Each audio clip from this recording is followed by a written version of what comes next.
कि मंगलम पाठ कहाँ से लिया गया है, या फिर पाटलिपुत्र वैभवम ये क्या है, या अलस कथा कहाँ से लिया गया है, या संस्कृत साहित्य लेखिका क्या है, या भारत महिमा किस रूप में है, या नीति श्लोका किस नीति से लिया गया है, या कर्मवीर कथा क्या है। ऐसे प्रश्न आपके एग्जाम में पूछे जाएंगे। तो आइए सबसे पहले मैं आपको बताता हूँ कि आप इसे याद कैसे रख सकते हैं। एक बार पढ़ लेंगे कभी नहीं भूलेंगे। तो मैं एक बात बता रहा हूँ, याद रखना कि पाटलिपुत्र के भारतीय स्वामी, पाटलिपुत्र के भारतीय स्वामी, पाटलिपुत्र के, ट्रिक देखिएगा ध्यान से, पाटलिपुत्र के भारतीय स्वामी, पाटलिपुत्र के भारतीय स्वामी संस्कृत लिखने में विश्व प्रसिद्ध हैं। संस्कृत लिखने में विश्व प्रसिद्ध हैं। बस ये याद रखना है आपको, और यहाँ से आप लगभग 5 याद कर लेंगे। सर कैसे बताइए? तो पाटलिपुत्र मतलब हुआ पाटलिपुत्र वैभवम पाठ। दूसरा भारतीय स्वामी, भारतीय से हुआ भारतीय संस्कारा, और स्वामी से हुआ स्वामी दयानंद। संस्कृत लिखने में मतलब संस्कृत साहित्य लेखिका, संस्कृत साहित्य लेखिका। विश्व प्रसिद्ध का मतलब हुआ विश्व शांति, विश्व शांति, है ना। रुक जाओ, पाटलिपुत्र के भारतीय स्वामी संस्कृत निबंध लिखने में, यहाँ निबंध छूट गया, सॉरी यहाँ पर निबंध छूट गया, निबंध, है ना।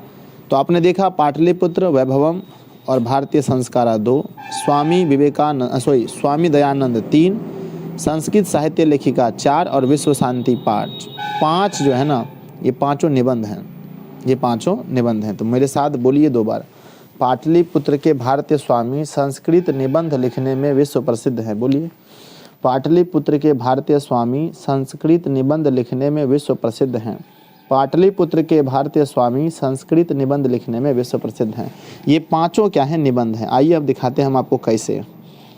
तो देखिए, पाटलिपुत्र वैभवम एक प्रकार का क्या है?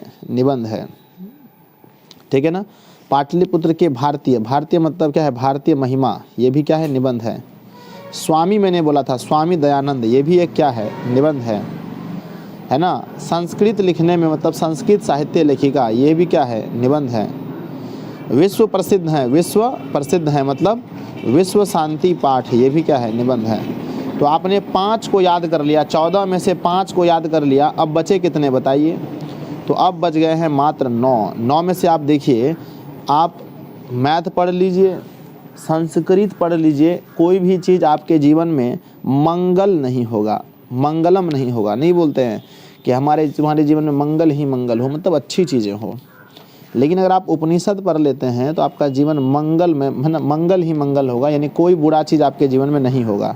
तो अगर आपको मंगल ही मंगल करना है तो आपको क्या पढ़ लेना चाहिए? बोलिए, उपनिषद पढ़ लेना चाहिए। तो यहाँ से आप इसको याद रखेंगे इस ट्रिक से। इसको याद तो मैंने बता ही दिया था कि पाटलिपुत्र के भारतीय स्वामी संस्कृत में निबंध लिखने में विश्व प्रसिद्ध हैं। अब अलस का था, तो आलस जो है ना, आप ध्यान से देखिएगा, पुरुष एक होता है, पुरुष एक होता है नारी, नारी मतलब स्त्री, ऐसे समझो तो लड़की और एक लड़का। तो ज़्यादा जो आलसी लोग होते हैं ना, वो होते हैं पुरुष।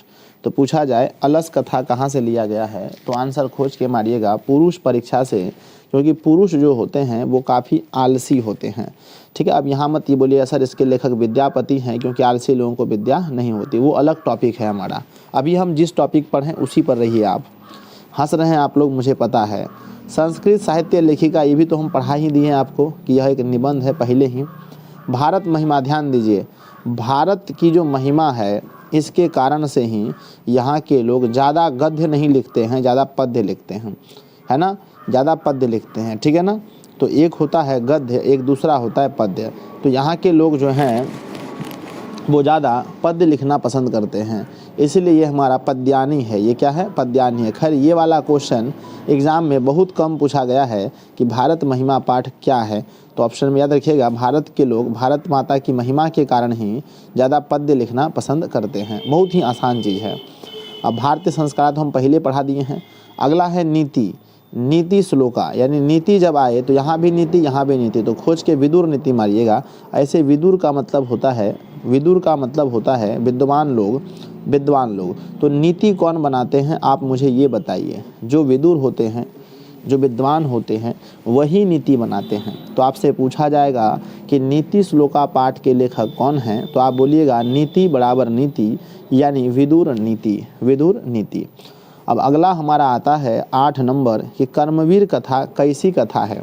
तो आपको याद रखिएगा कर्मवीर यानी कर्म करने में वीर।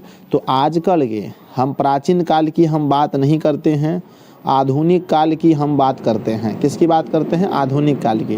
तो आधुनिक काल के जितने भी लोग हैं वो सभी लोग कर्म करने में वीर हैं, जैसे कि मैं और आप, है ना, समझ गए।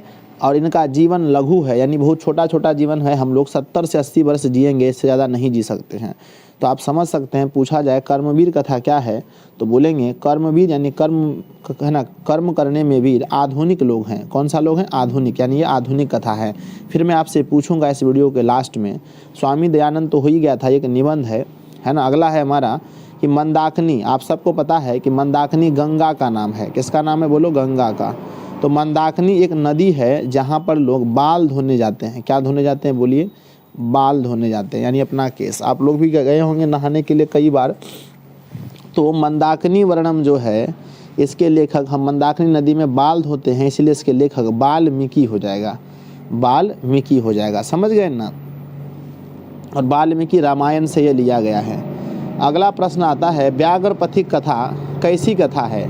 तो याद रखिएगा व्याघ्र जो होता है, व्याघ्र मतलब होता है बाघ, और ये किसी का भी हित नहीं सोच सकता। चाहे जंगल में कोई भी पशु हो वो इसका हित नहीं सोच सकता, यानी वो यानी पूछा जाए व्याघ्र पथिक कथा के लेखक कौन है, तो याद रखना है आपको कि बाघ जो है ना किसी का अच्छा यानी हित नहीं सोच सकता, इसीलिए हित मतलब हितोपदेश कथा है, हितोपदेश से लिया गया है। अगला है कर्णस्य दानवीरता। आप लोग देखे होंगे महाभारत, क्या देखे होंगे? नहीं देखे हैं तो हम आपको सुना देते हैं थोड़ी सी बात, है ना।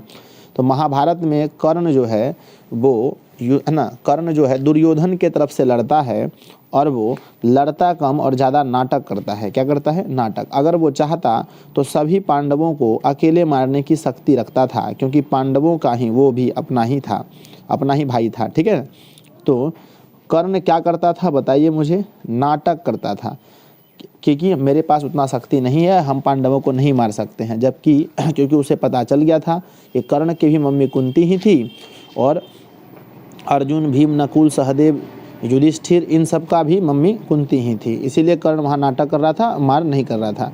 तो कर्णस्य दानवीरता पाठ में कर्ण क्या कर रहा था बताइए? नाटक। तो खोज के मारिएगा नाटक। नेक्स्ट हमारा विश्व शांति, तो हम आप लोग को एक साथ पढ़ा दिए थे। अब क्या है? शास्त्र। शास्त्रकारा, शास्त्र समझते हैं ना, जैसे रामायण, महाभारत, उपनिषद, गीता, ये सब क्या है? शास्त्र है, जिसको हम पढ़ करके बहुत ज़्यादा ज्ञान लेते हैं, शास्त्र। और शास्त्र पढ़ने के बाद ही आप वार्तालाप करना सीखते हैं। क्या करना सीखते हैं? वार्तालाप। अंग्रेजी में से कॉन्वर्सेशन कहा जाता है। तो वार्तालाप करने के लिए आप कब सीखते हैं? बोलिए, शास्त्र पढ़ने के बाद। तो पूछा जाए वार्तालाप क्या है, वार्तालाप कौन सी है, तो खोज के मारना है शास्त्रकारा, या शास्त्रकारा क्या है। तो याद रखना है कि शास्त्र पढ़ने के बाद हम वार्तालाप करना सीखते हैं। तो शास्त्रकारा एक वार्तालाप है, और वार्तालाप एक, है ना, ये हमारा शास्त्रकारा है। समझ गए? अब आप लगभग सबका ट्रिक समझ गए हैं। अगर कोई पूछे आपसे कि देखिए, है ना, वो जो पहले वाला 5 था उसको फिर से आप याद कर लेना चाहिए आपको, जो मैंने बताया था। पटना के भारतीय स्वामी संस्कृत में निबंध लिखने में विश्व प्रसिद्ध हैं, वो तो पता हो गया। अब यहाँ से पूछा जाएगा पाटलिपुत्र क्या है, तो आपको पता है कि पाटलिपुत्र के भारतीय स्वामी ये सारे के सारे क्या हैं? निबंध हैं। समझ गए? चलिए हम आपसे 3 पूछते हैं जो आपको बताना है इस वीडियो के नीचे। पहला, पुरुष परीक्षा। पुरुष परीक्षा कौन सा चीज़ है? आपको दोनों तरफ से याद करना है। दूसरा हम आपसे पूछ रहे हैं भारत महिमा क्या है? भारत महिमा क्या है? तीसरा है व्याघ्र पथिक कथा कहाँ से लिया गया है? व्याघ्र पथिक कथा कहाँ से लिया गया? अगर आप इन तीनों चीज़ों का अगर उत्तर नीचे लिख देते हैं तो समझिए आपको ये ट्रिक समझ में आ गया। और देखिए, याद करने से कई गुना ज़्यादा आसान ये ट्रिक है। तो आप प्रयास कीजिए खूब अच्छे से 2 बार 3 बार 4 बार वीडियो को देख के कि आप इसे तैयार कर लें। अगर 5000 भी, ऐसे विश्वास है मुझे 15 से 20 हज़ार बच्चे इसे देख लेंगे। 5000 बच्चे भी इस वीडियो को देखते हैं और आप सीख लेते हैं तो मेरा पढ़ाया हुआ धन्य हो जाएगा। आपको अच्छा लगा होगा तो आप लाइक ज़रूर कर दीजिएगा और अपने दोस्तों में इस वीडियो को शेयर कीजिए। इसका अगर आप बहुत सारा अच्छे से